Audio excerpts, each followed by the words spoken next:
Hello, everyone, and thank you for joining the Nonprofit Learning Lab for today's workshop. If you have any questions along the way for our presenter, you can type them into the question box in your GoToWebinar control panel, which is likely on the right-hand side of your screen. If you have any tech questions, you can also type them in there as well.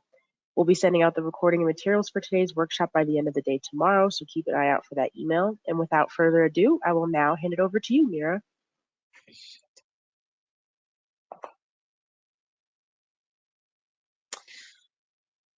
Hi, folks. My name is Mira Weinstein. I am the founder and organizer-in-chief, as I like to say, of Organizing to Win. It's a political and organizing strategy firm. I'm in San Francisco. And good morning or good afternoon for folks who are not in San Francisco. I wanted to say hello with the camera on so you could see me, but I'm going to go ahead and turn it off now so that we can concentrate and get started. The first time I knocked on a door was 1988, when I might have been the only person in America who thought that Michael Dukakis could win. And if you weren't around for that election, or if you don't remember it, or if you read anything about it, you might know that he could not. And at the time, I thought if we could just elect all the right people, then we could solve all our problems. And since then, I've kind of learned a little bit. Eventually, I started to figure out that we needed to do more than win. We really needed to transform our communities. And through organizing campaigns with feminists, with union members, with gun violence prevention activists, I started to figure out that the way that we build power and the way that we transform our communities is deeper organizing. And that's what I learned. And I learned the difference between organizing and mobilizing. And I wanted to sort of get more into this idea of really deeper organizing. I'm going to share my screen. You can bear with me for just a second.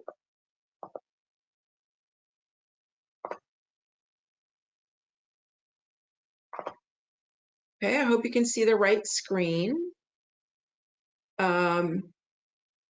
Alexis, does that look right to you? You are all good to go. Sweet. So I want to give a little bit of disclaimer at first. A lot of the examples that I'll use come from my own experience, and my experience is in progressive campaigns.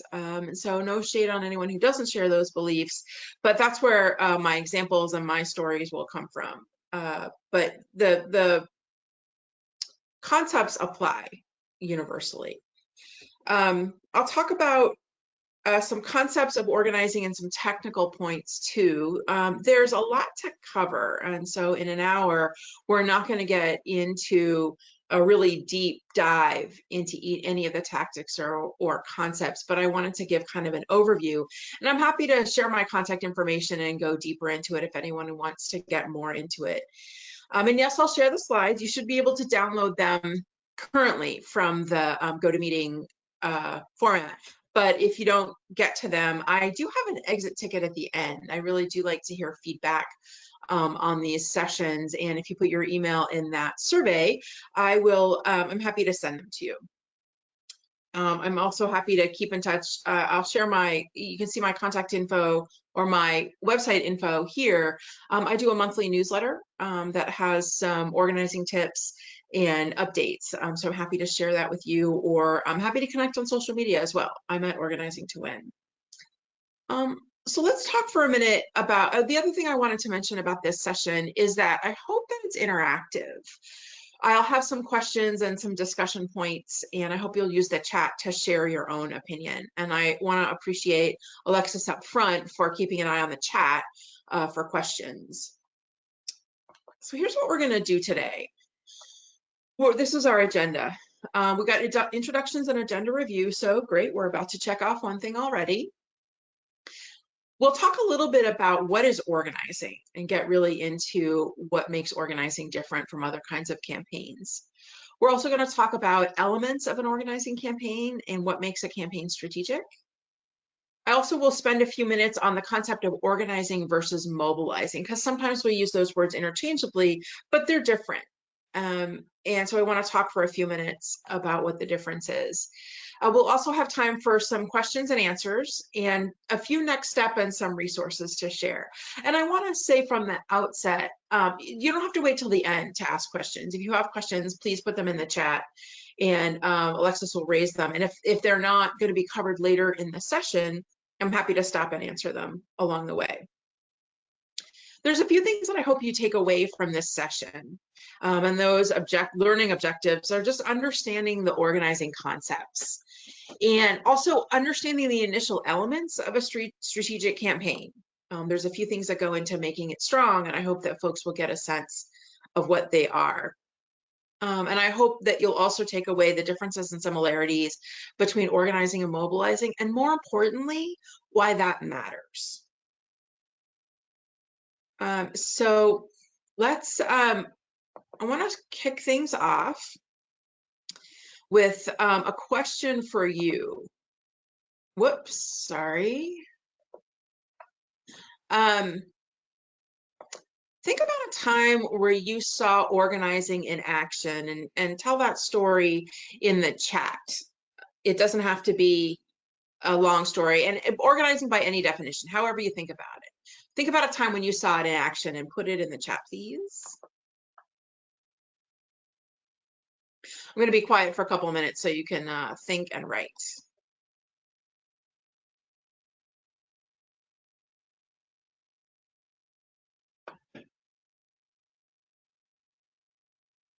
Anytime that you saw organizing in action or any kind of action happening.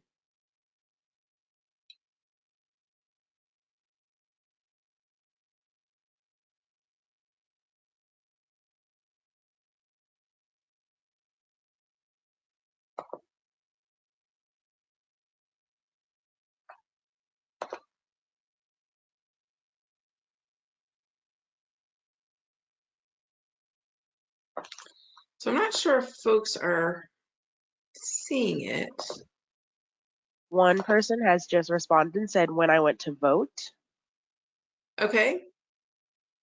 Great. Any other examples of when folks saw it, either you were a participant or you saw it on the news, you read about it, maybe you saw it on social media. Any other examples of organizing happening? Women's March on Washington. Yeah. Are there some other examples? Saw an election hanger on my door, a call for volunteers to participate in a community event, protests in my town. Yeah, definitely. All those could be organizing. For the person who said protest in my town, what do you remember what the topic was or what the application was?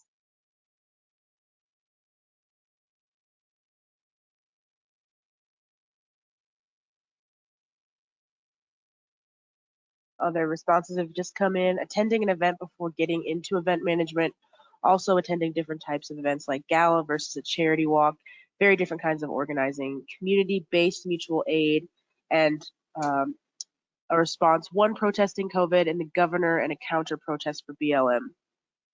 COVID restrictions, protesting COVID restrictions. Yeah, all of those can be seen as organizing. And I think about a lot of different examples. You know, I saw one of the best examples that I love about organizing happened quite a while ago, back in about 1990. I don't know if anybody is old enough to remember this or even heard about it. But in 1990, the students at Gallaudet University, if folks are familiar with Gallaudet University, I believe it's the nation's only university for the deaf, college for the deaf. So at the time, the board of Gallaudet University had appointed a new president who was not only a hearing president, but could not sign. So this person couldn't communicate directly with students. And so students were angry. They felt like their president should be able to communicate with them. And so they started organizing. They worked together, they met with each other, and they made their views known. They started by protesting against this board decision. And when they didn't get anywhere, they started building coalitions in the community, they started working together, and eventually they took over the administration building on the campus. And they occupied it until they really got the board's attention. They had a strategy. They had worked together. They had built this strength on campus. They had built coalitions in the community, and they also had a strategic message they could share with the world, or with the external community. So through this campaign, they eventually won. The person who had been appointed the president rescinded their application, and the board appointed a president who could sign. He was hearing president, and he could also sign, so he could communicate with students directly. And so I love this example because I lived in Washington, D.C. at the time, and it really changed the community view of the university and the power that deaf and hard of hearing folks could build. Previously we really hadn't thought about it. And after this organizing campaign, it not only achieved the win that those students wanted to see, but it also kind of transformed the deaf and hard of hearing community and their relationship with the external community as well.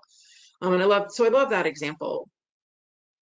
And I guess my question for folks is, any of those examples that you saw, that you cited earlier, a few minutes ago, or in the Gallaudet example, how do you think it might have been different if one or a couple of people had gone to the administration and said, we don't like this, and they had tried to do it on their own? Or if, one person had kind of taken it upon themselves, even with the best of information, and tried to change the situation on their own? How do you think it might have been different in any of those situations?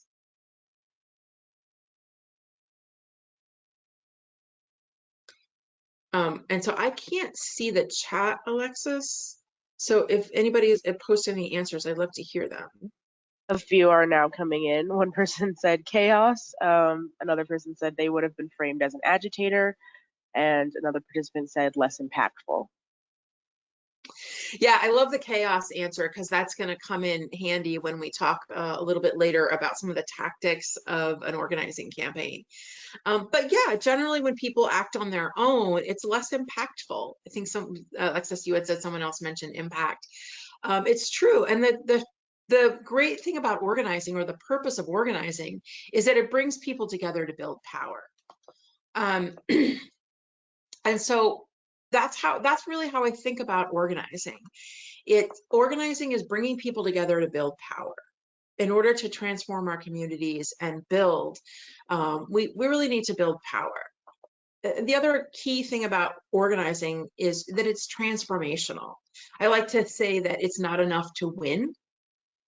We can win, but if we're not also transforming our communities, we aren't moving forward enough. And I think this is particularly important if the purpose or the mission of your organization, or of your values, includes a transformation of our communities in terms of diversity, equity, inclusion, and belonging. The more we can transform ourselves and transform our communities, the closer we get to solving the systemic issues of injustice. Because injustice is so endemic in our society, we have to be intentional about it, and organizing helps us do that. Organizing is also based on consent and consensus. As I hope you'll get as we move forward, the strongest organizing campaigns are built on the strongest relationships, which are built on consensus and consent. And the stronger, we are stronger together, and that consent helps us grow closer. And then finally, organizing is led by the people closest to the issues. People are experts in their own lives, and they know the solutions. And the more that the folks closest to the problem can build power, the stronger it's going to be. And my organizing friends would never let me live it down if I didn't also talk about the cardinal rule of organizing, which is to never do for someone what she can do for herself. As I mentioned, organizing is transformational. When we do things for people, that doesn't help them build their own power. So when we think about organizing, sometimes what we see on the outside is this great protest or a hearing at the legislature, or we see the external tactic. But there's a lot that goes into that campaign. You know, organizing campaigns are strategic. They have important elements. It really takes more than a random collection of people all acting together, although sometimes there is a spark. Sometimes the timing matters. One of the things that I think about, or one of the models that I like to use in thinking through or planning a strategic campaign, comes from an organization called the Midwest Academy. The Midwest Academy was founded way back in the 70s by a woman named Heather Booth, who took the money she won in an equal pay lawsuit and applied it to starting this organization called the Midwest Academy, which provides organizing training to organizations and I believe individuals. And so the Midwest Academy bases their framework on a strategy chart. And the questions, I didn't recreate the chart here. I wanted to think about the questions. And I actually adapted it from the Midwest Academy. This list of questions includes a question that I like to start with. And that question is the first one, that how will this campaign advance our values of diversity, equity, inclusion, and belonging? And I like to start out there because injustice is so endemic in our culture that if our campaign doesn't intentionally disrupt those traditions, then it's not strategic and we're not getting closer to where we want to be in terms of a just society. So when we think about what makes a campaign diverse or inclusive, et cetera, I think about not just the goal, the thing we're going to win, but the staffing, the volunteers, the solutions, the strategy, the leaders and importantly, is this the issue that is widely and deeply felt? Have we built it with consensus? And so I like to start there. Some of the next steps that the Midwest Academy considers important in developing your strategy include questions like, what are the goals? Just straight out, what are you trying to accomplish?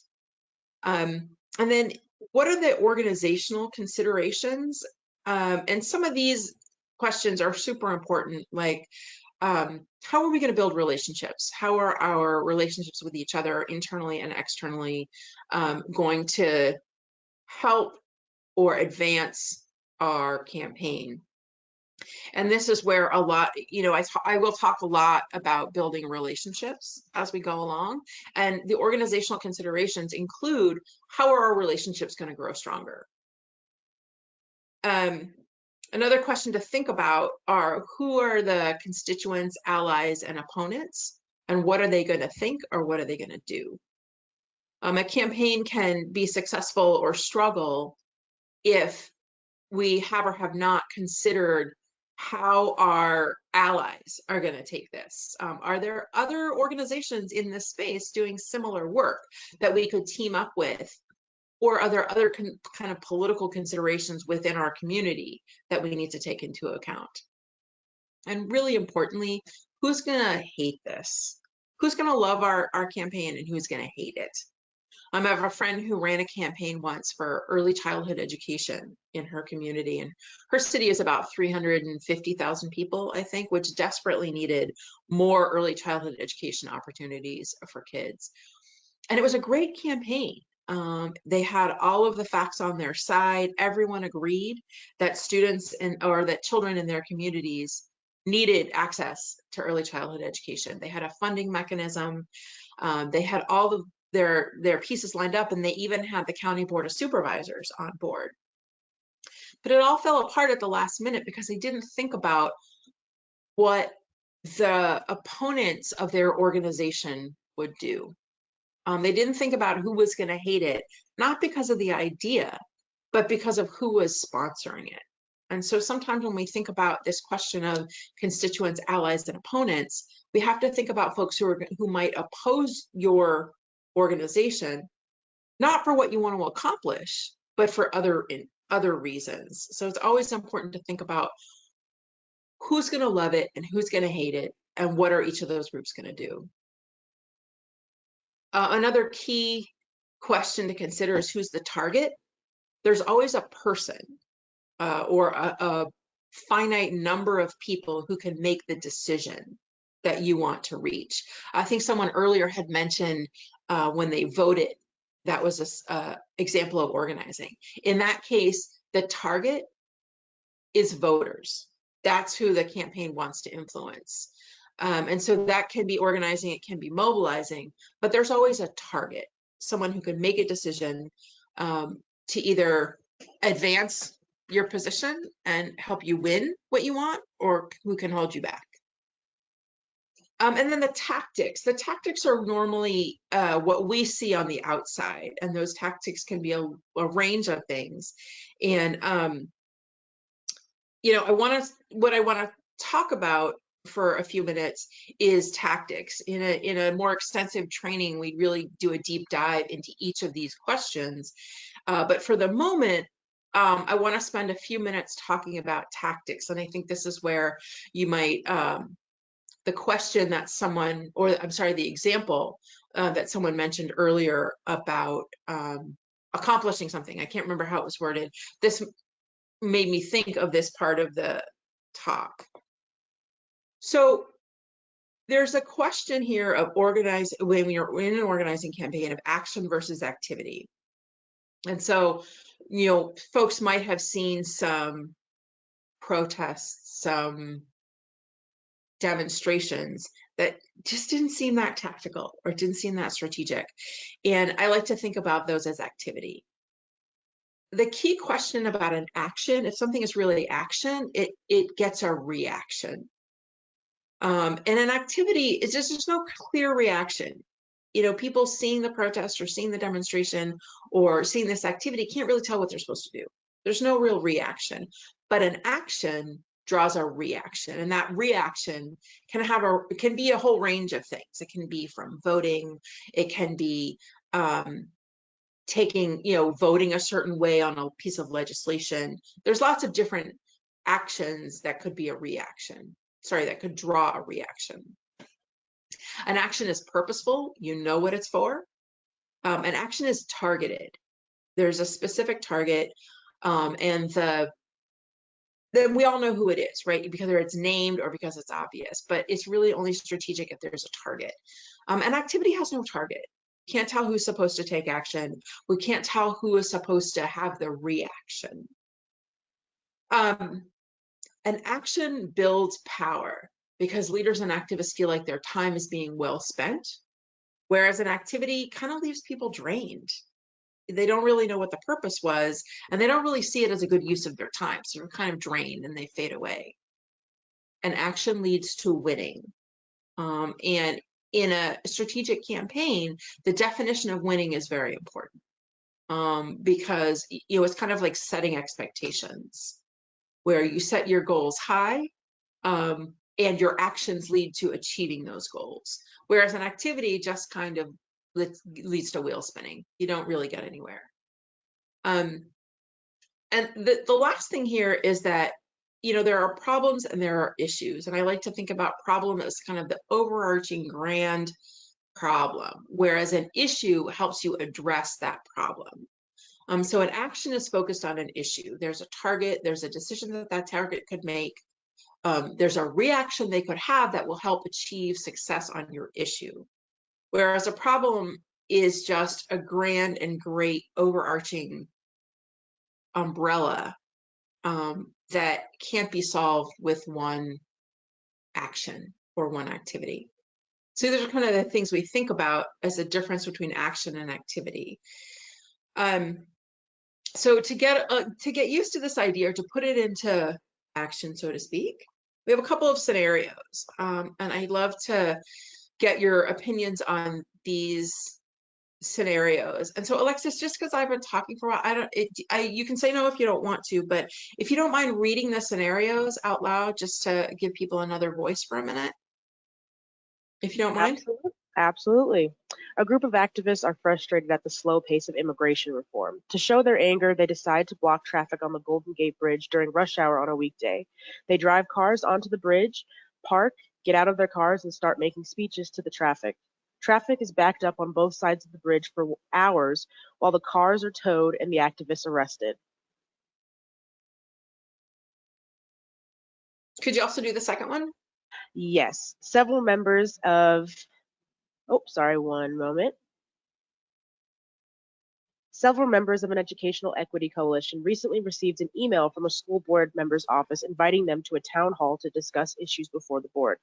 This board member is running for re-election and only won the last time by 58 votes. To take advantage of this event, coalition leaders decide to participate in the town hall. They set a goal of recruiting 200 people to attend and budgeted $200 for stickers that have the organization logo and read, "I support full day K and I vote."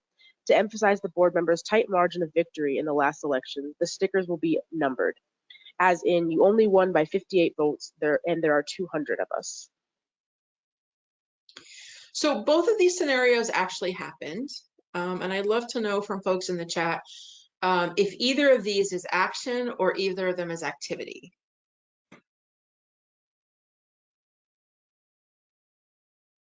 So if there's answers coming in, Alexis, I'd love for you to share them since I can't see them. A couple are coming in now. Scenario one is activity, scenario two is action, scenario one is action, and scenario two is activity, and one is activity. Another person said, I think one is activity, two is action. So kind of across the board. Mm-hmm.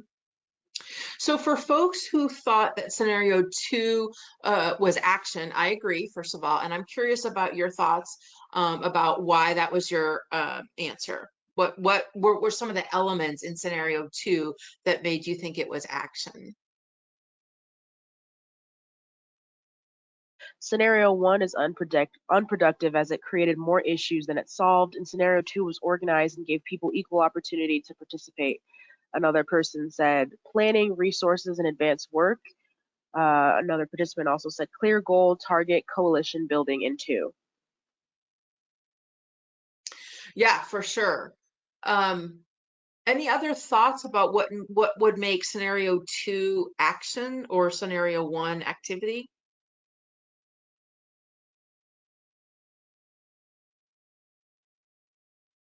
The audience is saying planning is the key. Planning is definitely important. I would argue that scenario one took an awful lot of planning as well.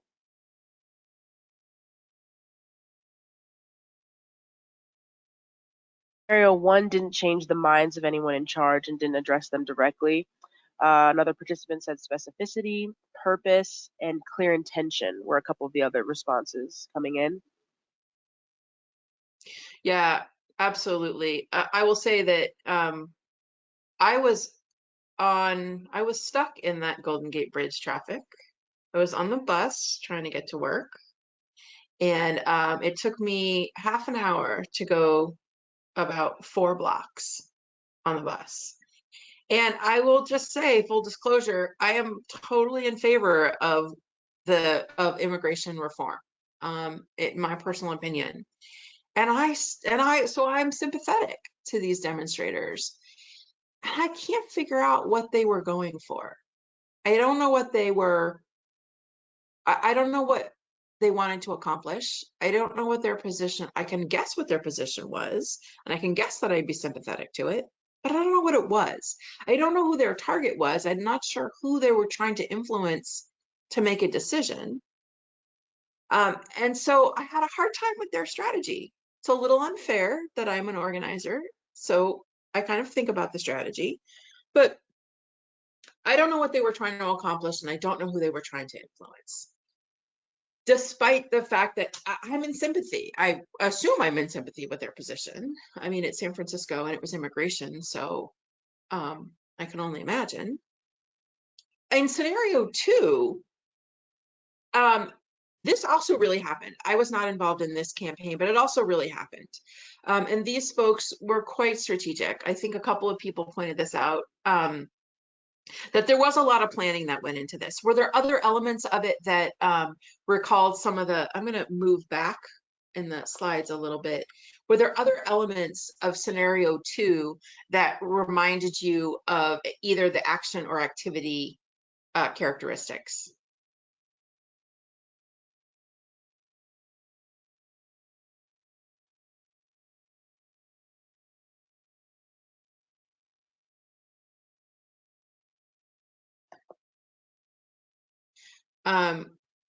Leads I to don't know if winning there are for folks who are scenario thinking 2. about it. I'm One sorry, say it response again. came in. Sorry, one response came in and said leads to winning for scenario 2. And scenario 1 definitely portrayed oriented towards a reaction. Yeah, there was a definite reaction these folks wanted. They wanted the school board member to vote to open up full day kindergarten. And there was a definite target, right? There's a school board member who is the target. So I love that example of action. I wish I could take credit for it, but sadly I cannot. I can only take credit for using the scenario. In terms of the first one, in terms of scenario 1, can you think of some ways that you could turn that into action? Some adaptations or changes you might make to create an action from that activity.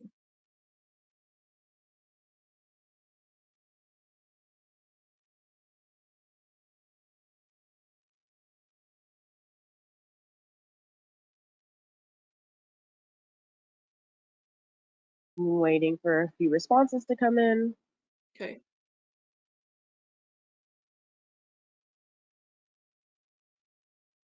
Any thoughts about how this kind of action, and I will say that this kind of dramatic, I wouldn't quite call this civil disobedience, but this kind of dramatic disruptive demonstration can be action.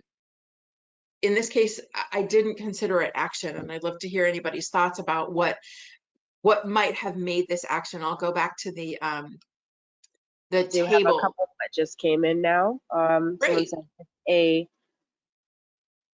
said if a particular ballot measure was upcoming on immigration reform. Another person said they need to incorporate a call to action for the people they're speaking to, involve the press. Literature could be passed out and then people could be allowed to move on, still disrupting but giving purpose. Planned protests, more structured and organized at a specific location that won't impede on daily businesses. Yeah, so quite a few good responses. Yeah, I love those ideas. A couple of them stood out to me that I think that reaching out to the media might force the organizers to kind of fine tune exactly what they wanted. My frustration with that protest was that I didn't know what they wanted someone to do. Did they want our senators to vote a certain way on something? Did they want ICE to open up detention centers? Like, I don't know what they wanted anybody to do. And I feel like the suggestion about reaching out to the media might have been helpful because they would have had to fine tune a little bit what they were asking for. And I think there was another, Alexis, you had read another suggestion that was about the location of the protest. And I think that's also a great idea, that maybe if they had chosen a different location that was more appropriate for their target, I might have known more about who their target was. It could have been, I can't even speculate about what a better location was because I don't know who the target was. But the idea about where you have the protest is a really good one because it often gives an indication of who your target is and what you want them to do. But I will say, as frustrating as it is, sometimes a protest that stops traffic, that disrupts daily life, can be action, as frustrating as it is for those of us who've been disrupted.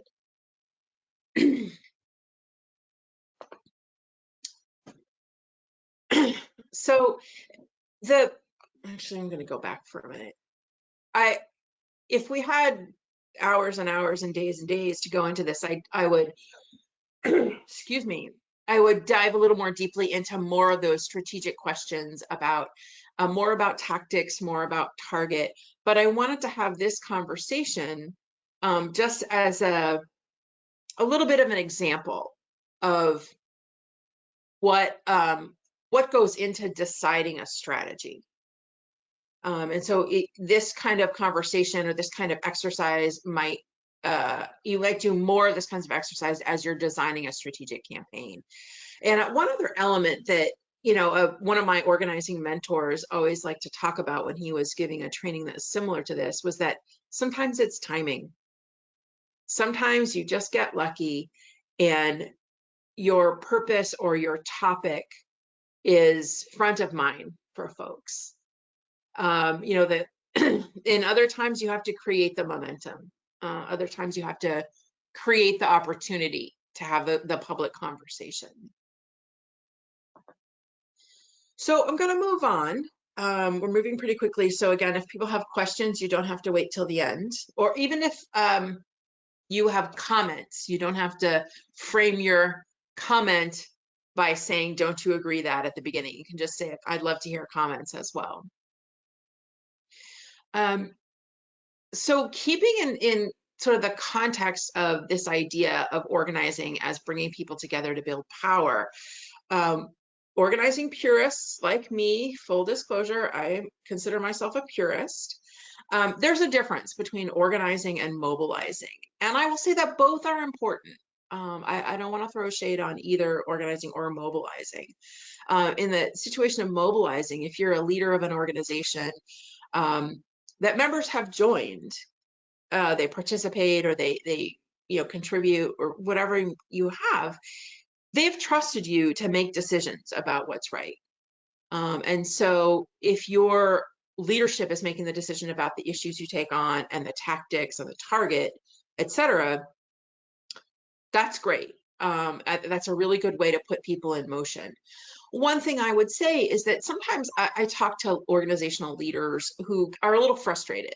Members or volunteer leaders aren't participating or volunteers aren't showing up, and they just sense that people are kind of dropping out. And I wonder sometimes if that's because they're moving more towards the mobilizing end of the spectrum, and the organizing goal of consensus and consent is slipping a little bit. And so it's sometimes helpful to go back to that organizing mode where you're bringing people together, having conversations, and really uplifting the issues that are very widely and deeply felt, and you're getting that consent and consensus on what's important, and developing campaigns that are led by people closest to the issues. And sometimes that can be the difference between organizing and mobilizing. So I want to talk about the difference between the two. And one thing that I think is really important about organizing is the idea, I've said this earlier, but it is transformational. I worked with a woman in 2008. She and I were working together on a campaign with union members in Florida. And this particular woman, before I met her, had organized a union. She had organized her union at a nursing home. And so I don't know if folks are familiar with nursing home work, but it's really hard, really low paid, and often exploitive in a lot of ways. And so this particular woman she had told me through the course of our working together, she had dropped out of school in the 8th grade to help support her family. She'd never voted, never been involved in politics. It was just not something that was about her. And through the course of organizing her union, she had become a leader in her work site and organized a union at the nursing home where she worked. And in the course of that organizing, she became a leader. Her coworkers came to her with questions. She ultimately led her coworkers on their time off in political action, where she had never voted before. And then, in this campaign, she was leading them in political action. She was bringing people together to speak up for themselves. And that to me was a great example of someone who really was kind of letting things happen to her. And through this process of organizing her union, had really taken her own power back and developed her own agency. And to the point where I didn't have to tell her to do things because she and I were partners and she knew what to do to lead her coworkers.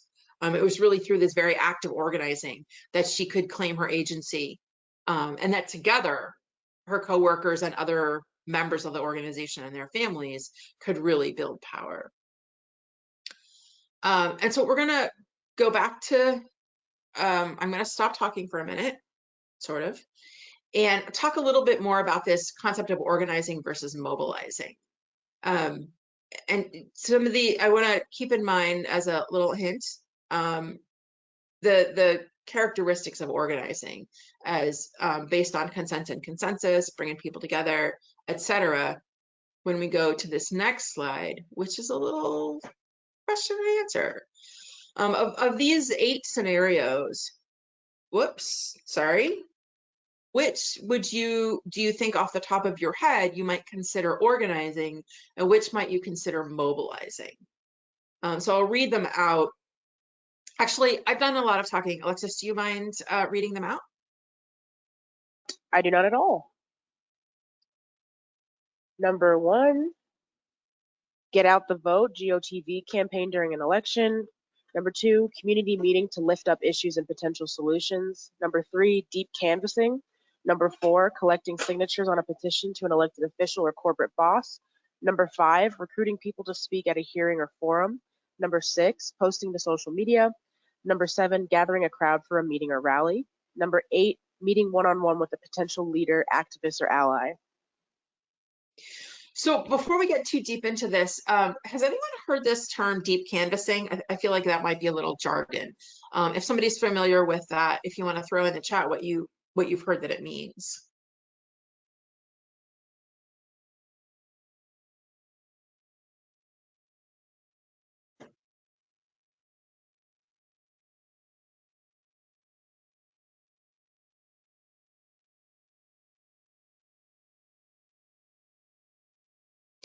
I can define it, but I'm curious to see if other folks have heard the term and what you think about it.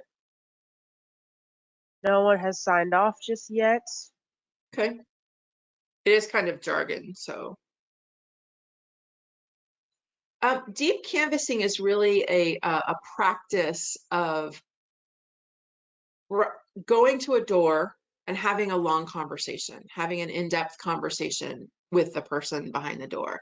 And it came out of the idea of canvassing during an election campaign.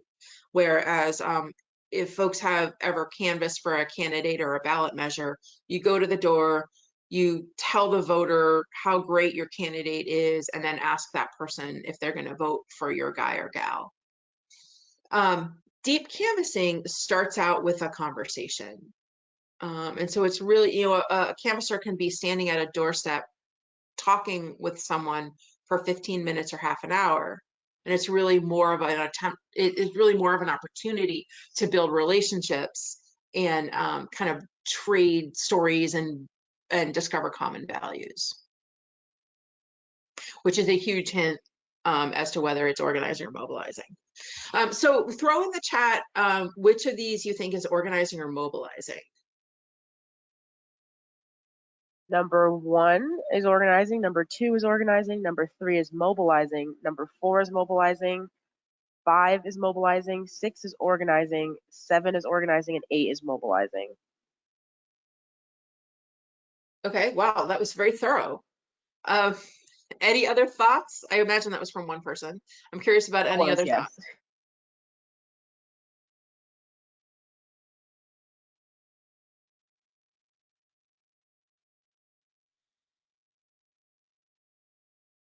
So it's kind of a trick question, and keep the answers coming. You don't feel like you have to stop just because I started talking again. It's kind of a trick question because some of these can be either one or both. I tend to think about the strongest organizing tactics as number 2, community meeting to lift up issues and potential solutions. Deep canvassing is also a really strong organizing tactic. And number 8, meeting one-on-one with a potential leader, activist, or ally is definitely a strong organizing tool. And the reason that I highlighted those 3 as organizing is because they're really about building relationships and sharing common values. Some of the others can lead to organizing. If you're gathering a crowd, in number 7, if you're gathering a crowd for a meeting or rally, that the act of bringing those people to the rally is more like mobilizing. And the important parts are that before you can mobilize people, you have to organize with them. So the strongest action, this meeting or rally, the strongest rally is going to come from organizing and then mobilizing those people to come to the rally. I'm curious for the person who was so thorough and did the whole list about just pick one. And I'm curious about your thinking as to why you thought it was mobilizing or organizing.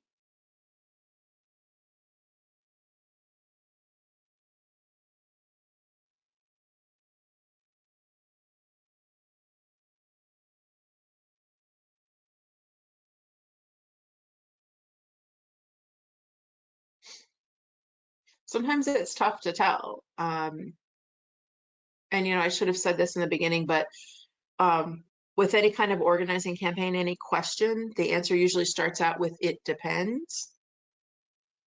And so things like posting to social media are super important for what we like to call creating the environment.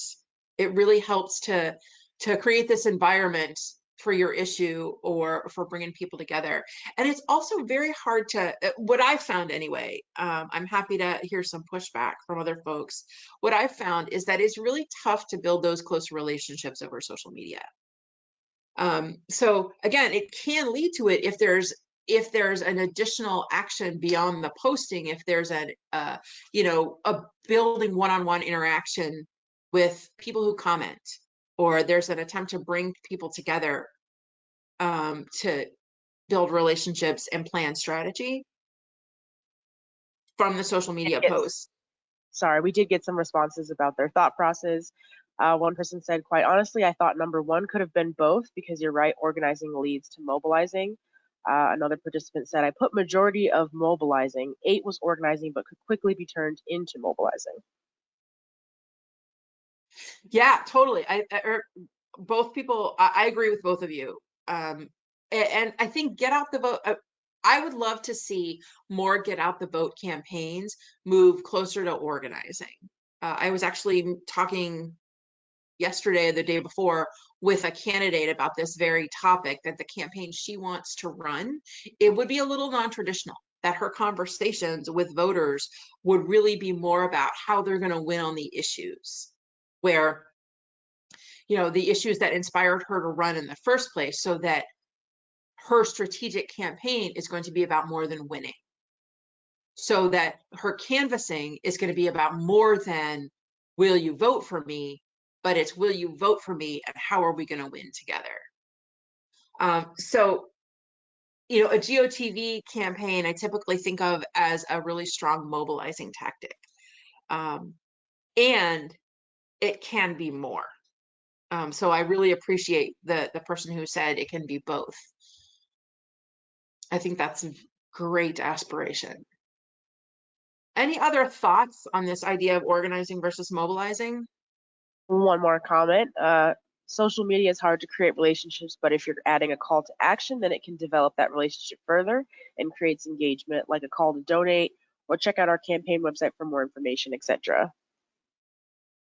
Yeah, I love that. And I'm curious for folks who have more experience with this idea of building relationships over social media. I'm curious about how, you know, what you found successful in engaging people in a conversation, so that there's kind of a two-way conversation. If anybody in the groups had experience in that, I'd love, you know, for you to throw in the chat what your experience has been.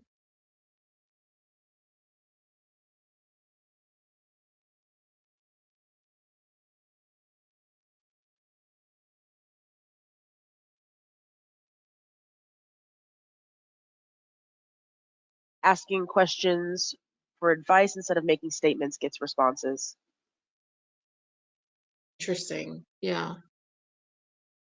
I mean, I tend to think about the challenges with engagement on social media being similar to the challenges of engagement in real life, because there's one thing to put something out there and it's another thing to have it be a two-way conversation. And so I think that the tool of social media really helps us get the word out, and it takes extra steps to to really engage and make it a relationship building tool, to have that two-way communication. Any other final thoughts on this idea of organizing versus mobilizing? Yes, definitely adding that call to action, but the call to action has to accompany the social media post in the right kind of way. So we recently did a call for support towards our expansion. We provide updates as to how the expansion is going with images so people can feel like they're a part of this project and can also physically see where their donations are going. That's great. Yeah, I definitely, I like that idea of helping people to feel part of something. I've been having this conversation lately with folks who are thinking through how to make even better use of digital communications for building relationships. And one of the ideas that I love is to really go even further. So for folks that have commented or folks that participate like in the campaign that you're talking about, how would you reach out to them one-on-one? How would you target the folks who are most likely to engage in a deeper way? To, if you build a relationship with them, who else can they bring into the fold? Who else can they engage from their network? I have a friend who works for an organization here in the Bay Area called the Ella Baker Center. And her role there, she's called a senior resource organizer. And in any other place, she would be part of the fundraising team or the development team. But what she does is organize with other members so that they are kind of building power and raising money together. It's hard to explain over a faceless webinar, but resource organizing at the Ella Baker Center is a great example of how concepts of organizing are applied to development. Because I think that there's so many skills in common between the two practices, that I loved talking to her and hearing about her thoughts. Are there any questions? I'm done with my talking at you. If there are questions, ask me anything. I'd love to hear what you think or any questions that folks have.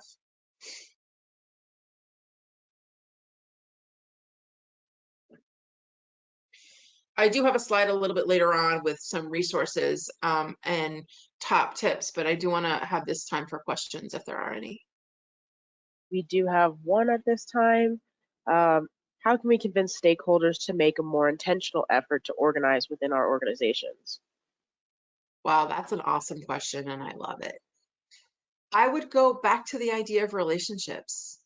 It sounds counterintuitive if what we want is a groundswell of people doing things.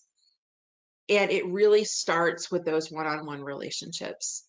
One of the workshops that I do is about one-on-one meetings. And part of that one-on-one meeting is just figuring out what you have mutually in common and what each other's self-interest is. And I don't mean self-interest in that icky, what are you going to do for me kind of way. But there's so many parts to our self-interest that the more you can identify with the other person's self-interest, the more you can address it, the more you can come up with campaigns or ideas that address your mutual self-interest. So I think that it's tough, right? It's time consuming and it's a big deal. But that would be my suggestion, is that if there are specific people in mind that you're struggling to work with, try to build your relationship with them and get to know them better and figure out what do they want to accomplish by being involved in the organization, either as a staff person or if it's your supervisor, or as a board volunteer, a board member, anything like that. It's really building that relationship so that A, you can understand each other's self-interest better, but also B, to have that frank conversation with them. If you see developing an organizing strategy as the way your organization is going to progress or to grow, but it's unpopular, the stronger relationship you have, the more direct you can be and the more transparent you can be in talking to that person to understand or to share your opinion and help them understand where you're trying to get to. A few more questions have come in. I know it is incredibly time consuming, but I always make time to add my extension and personal information to call to action posts because not everyone donates via web. So this has been a great way to engage the older community who love to call in and chat, and it helps to build the relationship. And most times they appreciate the option to call, so they always say they're going to pass along my information to their friends who don't have access to computers. Fantastic. That's really great. I mean, I think the idea of building those relationships based on where people are is so smart. I love that you said that. Thank you so much for putting that in the chat. That's super helpful. Additional question. You had mentioned organizations losing participation as they move towards mobilization. Could you expand on that and how to avoid that tendency?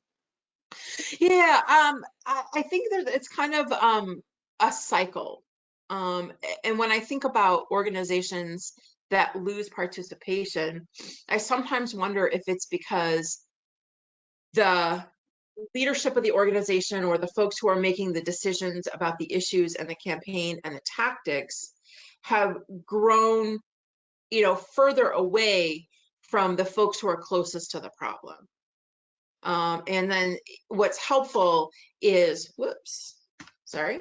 I think what's helpful is to go back and start to rebuild those relationships. In organizing, another training that I do or another tactic that I've used is this concept of house meetings, which are very different from house parties. At a house meeting, nobody makes a speech, nobody collects checks, nobody collects volunteer phone numbers, although that might come later. But the concept is to really build relationships and get back to what people are feeling in their everyday lives and what is most important to them. Because if the campaign that your organization has launched isn't speaking to people, they're just going to be less likely to participate.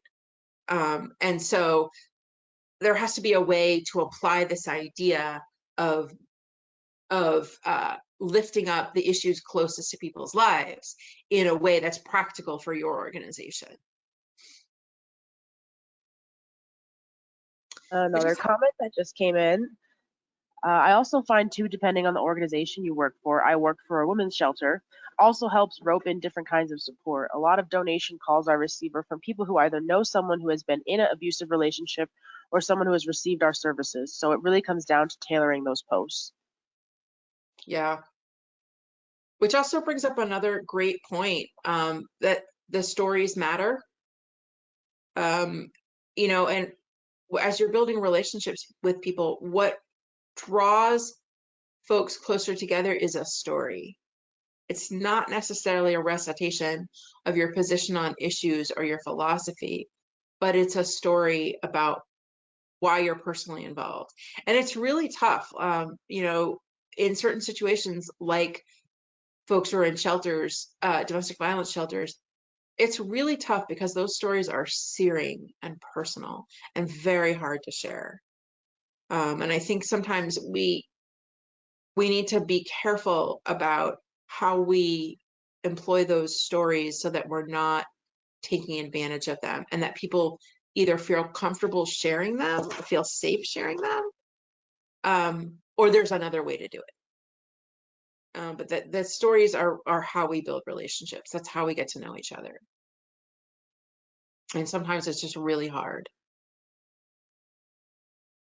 I think we've just got a couple minutes left. Are there any, and I do have some resources to share.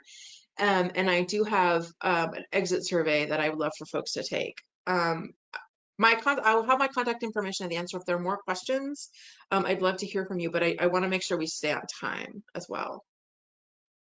So I have this exit survey. If folks could either take the QR code with your phone or note the bit.ly link, I'd love to have your thoughts on the workshop, what you liked and what you didn't like. There's also a place there to put your email if you want the slides and you didn't download them from the GoToWebinar, or you have questions, you just want to stay in touch and talk more. I'd love to get in touch. I have a couple of resources. Don't forget, organizing is bringing people together to build power, transformational. based on consent and consensus, and led by people close to the issues. I often hear folks often ask me what my favorite organizing movie is, and my favorite answer is Erin Brockovich. So this movie is an old movie from the 90s, I think from the 90s.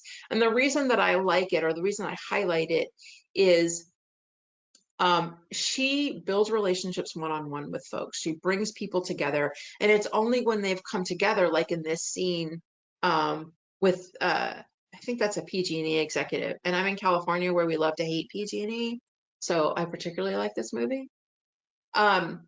But it's only when people come together, when she builds enough relationships, when she builds power with folks, that the whole community has enough power to take on PG&E. The movie Matewan, honestly, I don't know if it's Matewan or Matawan, is about coal miners in Appalachia in the 30s who organize a union. And it really shows the tactics of how to build power and bring people together. There's a section in Barack Obama's first book in the middle about how he learned to organize that I think is really instructive. It might be tough if you're not a Barack Obama supporter, but it's a really good illustration of what organizing means. Finally, organizing is bringing people together to build power. Shameless self-promotion on my part. It's a blog post that I wrote about this difference between organizing and mobilizing. And so the link is in the slides if you downloaded them, or I can send them to you. Finally, here's my contact information.